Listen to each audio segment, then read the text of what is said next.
Oke, baik ya. Nanti kita masuk ke tahap-tahap penyusunan proposal penelitian. Jadi, tahap penyusunan proposal penelitian itu ada beberapa tahap. Yang pertama ada namanya tahap konseptual.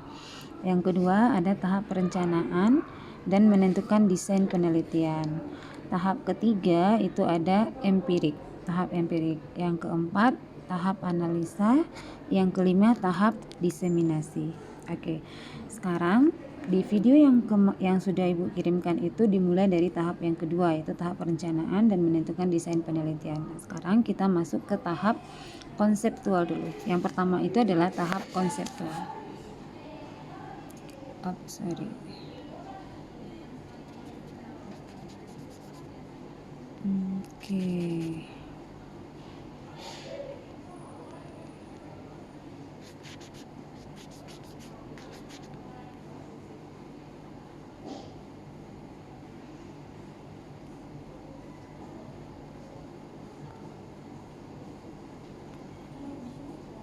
Oke, kita masuk ke tahap konseptual.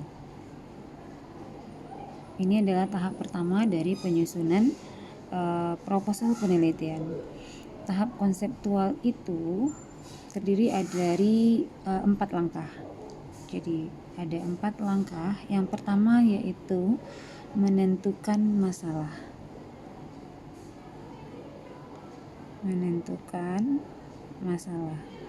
Itu yang pertama. Yang kedua, tahapnya adalah literatur review.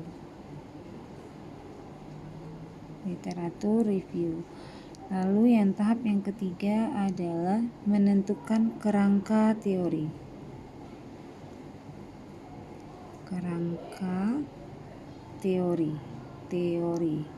Yang keempat, tahapnya adalah pembentukan hipotesis. Oke, Ibu ulang ya.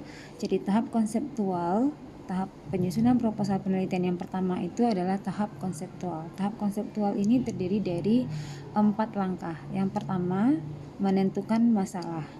Yang kedua, literatur review. Yang ketiga, menentukan kerangka konsep. Yang keempat, pembentukan hipotesis. Baik, kita masuk ke yang pertama, yang menentukan masalah.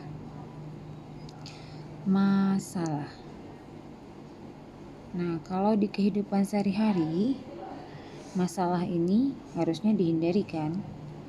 Tapi kalau di dalam penelitian, masalah itu harus dicari. Jadi misalnya kemarin sudah Ibu ulas, maunya mahasiswa itu akan passionnya itu maunya di jiwa misalnya. Di jiwa itu kemudian dicari tren dan isu. Nah, ini adalah langkah yang harus mahasiswa lewati. Jadi yang pertama tadi menentukan masalah. Bagaimana cara menentukan masalah itu? Yang pertama dengan cara 1. Menentukan masalah. Bagaimana cara kita menentukan masalah? Yang pertama dengan mencari isu. Nah, ini dia. Menentukan isu. Oke, jadi menentukan masalah atau mencari masalah itu adalah dengan cara berdasarkan isu. Misal kalau mahasiswa maunya di jiwa, tertariknya di jiwa, maka carilah tren dan isu di keperawatan jiwa itu apa gitu. Kalau tertariknya misalnya di gerontik atau keluarga komunitas, seperti itu juga, maka yang pertama dicari itu adalah tren dan isu di keperawatan komunitas atau keluarga itu. Nah, itu dia. Lalu selanjutnya, setelah dapat isu, masalah itu juga bisa muncul dengan cara mencarinya di ini. Yang kedua itu dicari berdasarkan fenomena.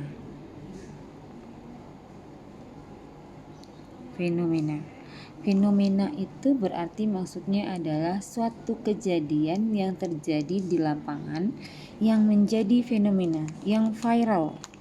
Itu yang dinamakan dengan fenomena. Nah, itu bisa juga untuk menentukan masalah, bisa juga dengan cara fenomena. Misalnya, kayak kemarin ada isu tentang COVID-19 itu sedang fenomenalnya sekarang. Nah, maka apa sih yang menjadi fenomena di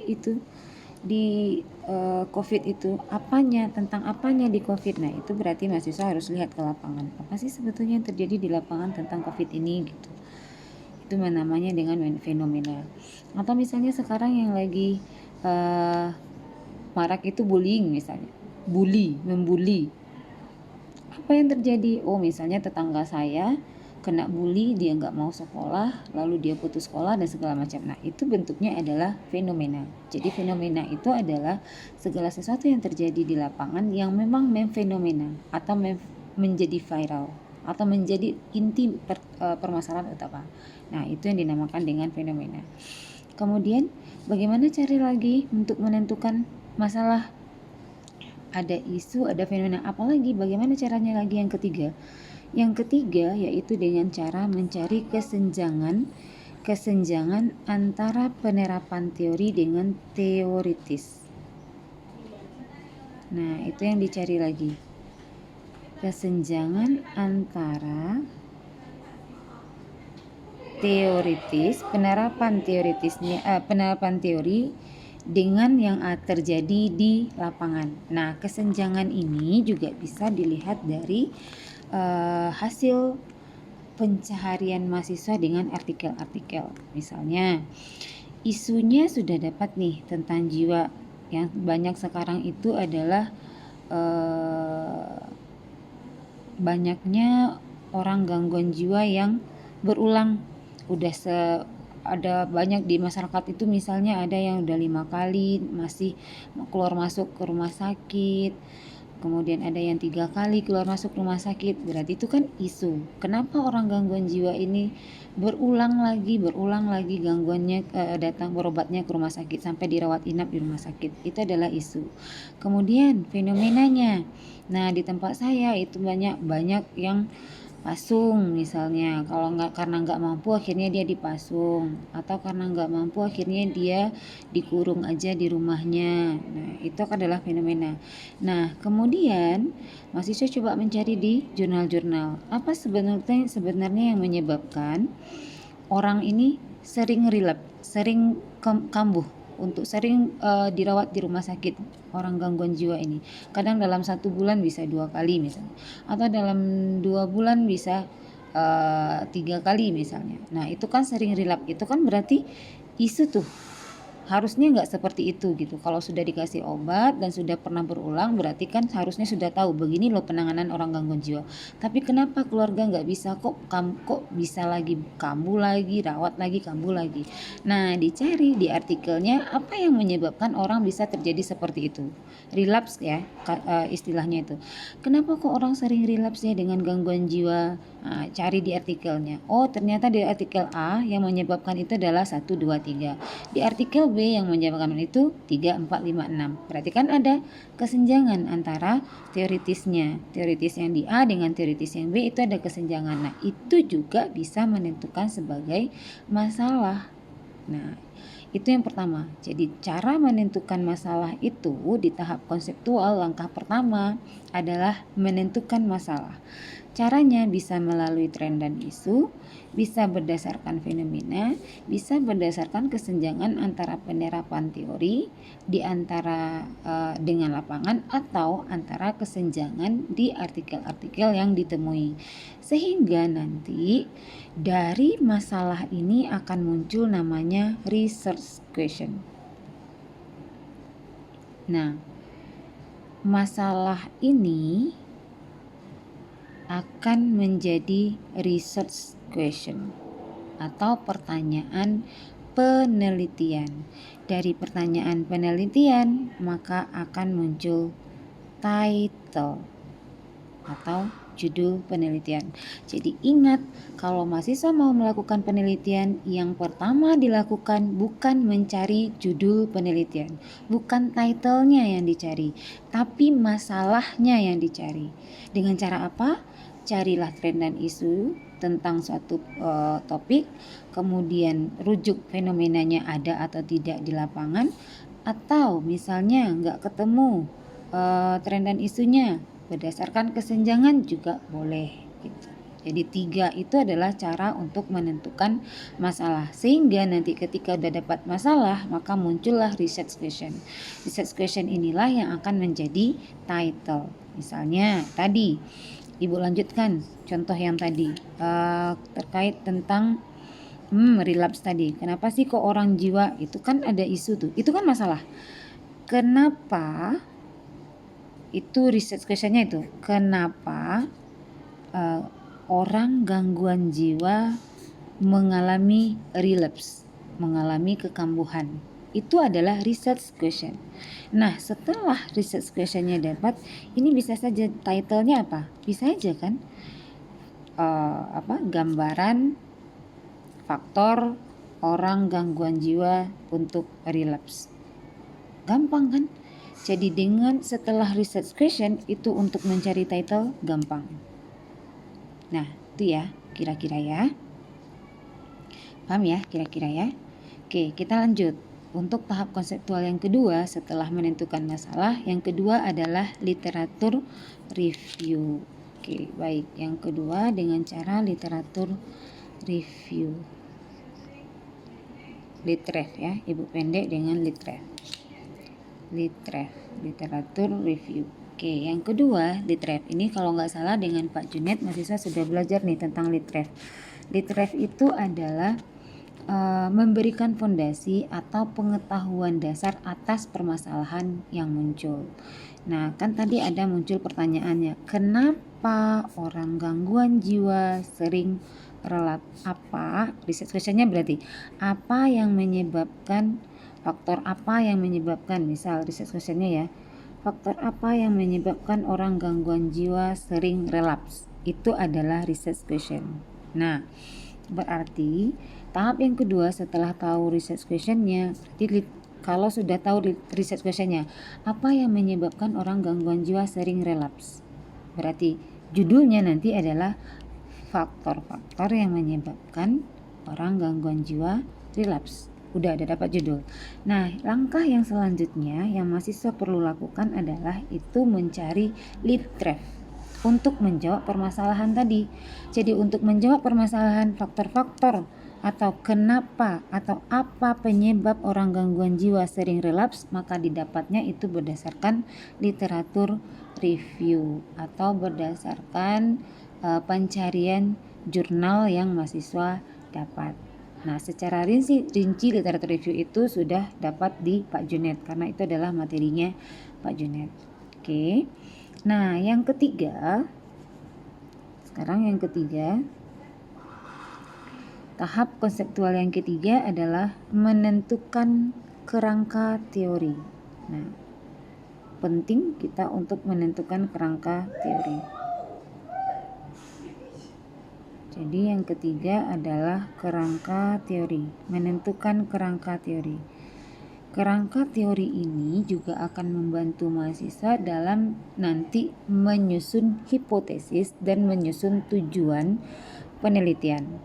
Jadi langkah yang konseptual yang ketiga itu adalah kerangka teori. Nah, mahasiswa harus mencari kerangka teorinya berdasarkan teori siapa. Misalnya tadi dengan judul yang tadi juga atau dengan research question tadi juga, faktor-faktor yang mempengaruhi orang gangguan jiwa untuk relapse.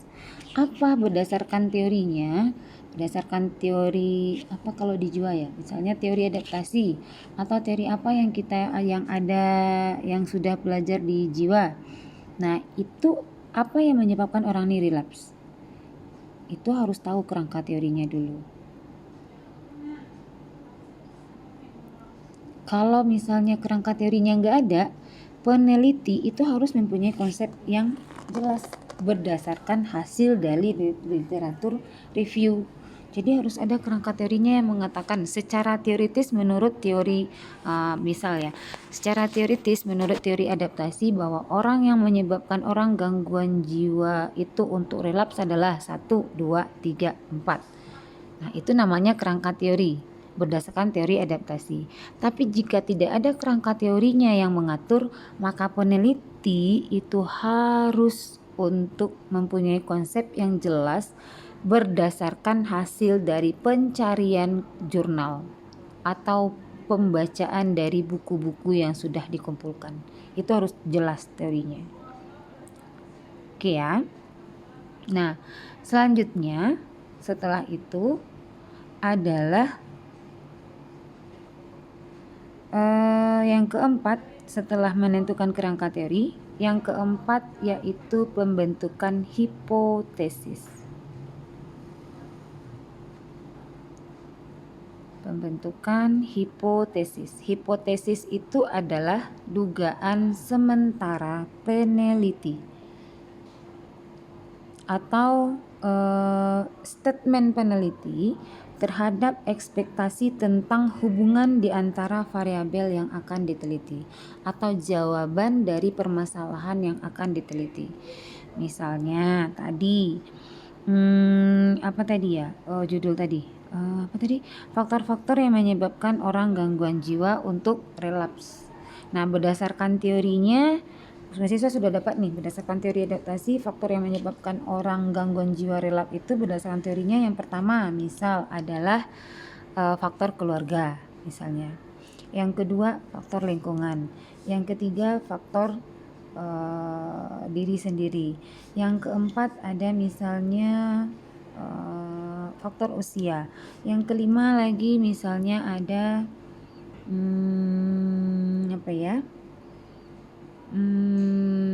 pengobatan misalnya. Jadi ada 5, faktor keluarga, lingkungan, diri sendiri, usia, dan lingkungan. Jadi berdasarkan teorinya ada 5. Nah, mahasiswa atau peneliti dia harus setting di penelitiannya ini dia maunya apa yang diharapkan. Apakah kelima-lima faktor ini akan menyebabkan orang ODGJ itu relaps atau gimana?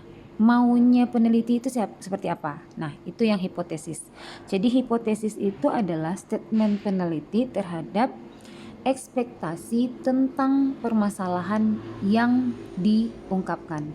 Kalau misalnya ekspektasinya adalah kelima-lima ini berhubungan, maka hipotesisnya adalah adanya hubungan antara faktor keluarga, faktor lingkungan, faktor diri sendiri, faktor usia, dan faktor pengobatan terhadap kambuhnya pasien gangguan jiwa atau terhadap relapse. Nah, berarti hipotesis. Kalau misalnya peneliti hanya maunya 3 karena yang 2 ini sudah dibuktikan seluruh jurnal mengatakan bahwa antara usia dengan pengobatan itu memang pasti akan menyebabkan relapse. Berarti mau membuktikan cuman yang 3 ini. Ya udah, maka hipotesisnya cuman 3 ini gitu. 3 yang lainnya gitu. Jadi itu yang dikatakan dengan pembentukan hipotesis. Maka selesai setelah mahasiswa menentukan hipotesis, maka itu semuanya sudah selesai di tahap pertama. Berarti sudah selesai tahap pertama. Nah, itu yang dimaksud dengan tahap konseptual. Nanti selanjutnya mahasiswa masuk ke tahap kedua yaitu tahap perencanaan.